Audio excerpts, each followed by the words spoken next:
It's been over a year since Horizon Forbidden West came out, but fans of Guerrilla's open-world post-apocalyptic epic will soon have the chance to jump back in for another meaty journey. Just as Guerrilla followed up on Horizon Zero Dawn with the Frozen Wilds, it's following up on Forbidden West with its own expansion in Burning Shores.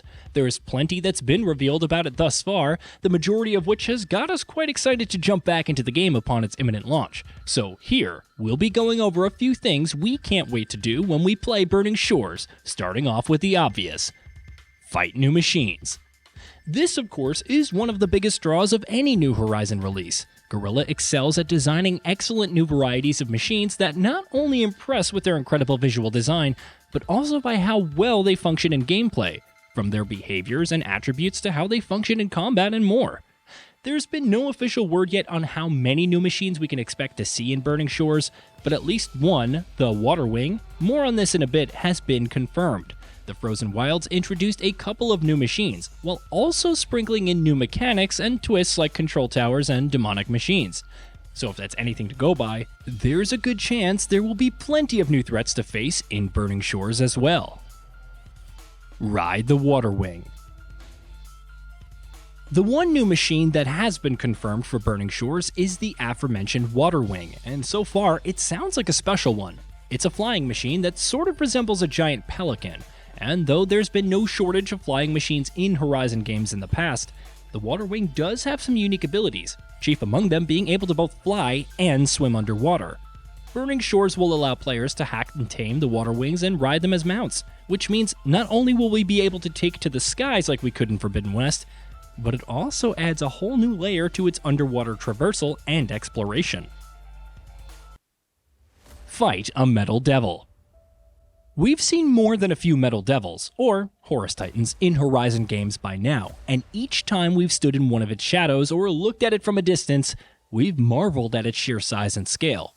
Metal Devils have always been dead though, and have been little more than set dressing, which means that the dream of actually being able to fight one has yet to be fulfilled. We're hoping that Burning Shores will finally give us what we want. We've already seen a Metal Devil in the titular Burning Shores in the expansion's trailer, when, interestingly enough, game director Mathis Dejange has also vaguely alluded to a particular battle scene that requires a lot of memory and processing power, which we're all hoping it's a reference to a massive set-piece sequence that sees Aloy taking on an actual active Horus. Seek out LA landmarks. Horizon games have done an excellent job of presenting well-known American landmarks through the lens of its post-apocalyptic setting, and with Burning Shores taking us to the ruins of Los Angeles, we're excited to see how it does on that front. The reveal trailer cheekily showed us the remains of the famous Hollywood sign, so it should be interesting to see what other LA landmarks are found in the expansion's open world map, and what they look like in Horizon's universe, especially with most of LA submerged underwater and dotted by what seems to be active volcanoes. Explore the new settlements. The location now known as Burning Shores is clearly in huge trouble, from all of the ecological disasters to a massive Metal Devil rampaging around, but it's not going to be devoid of population. Horizon Forbidden West introduced a new tribe late on in the story in the form of the Quen, a seafaring tribe from across the Pacific Ocean that is much more comfortable with old-world technology than pretty much any other tribe we've seen in the games thus far.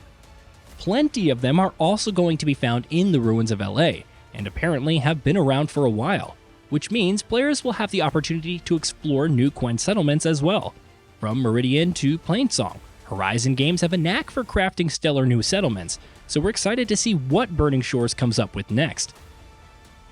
Learn more about the Quen.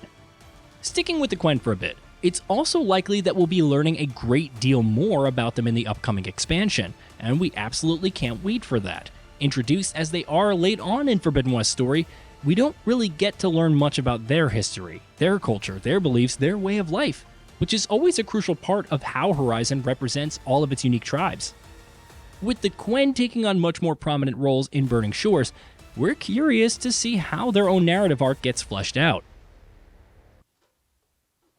Learn more about the Seika.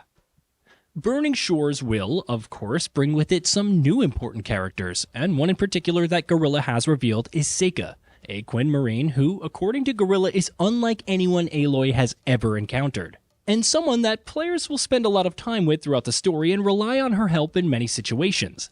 Aloy has had some pretty solid companion characters in the past, even though none of them have ever really been as compelling as Aloy herself, so we're curious to see what Seika will bring to the table. Check out the new cloud tech. Though Horizon Forbidden West itself was a cross-gen game, Burning Shores is going to be exclusive to the PS5, and while there are probably many reasons for that, one in particular that Guerrilla has highlighted is the new cloud rendering technology it's using in the expansion.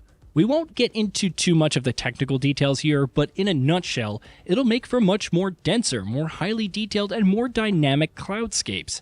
Presumably, this means the expansion will put an even greater emphasis on soaring through the skies, and while we're doing that, its new cloud should be pretty cool to gawk at.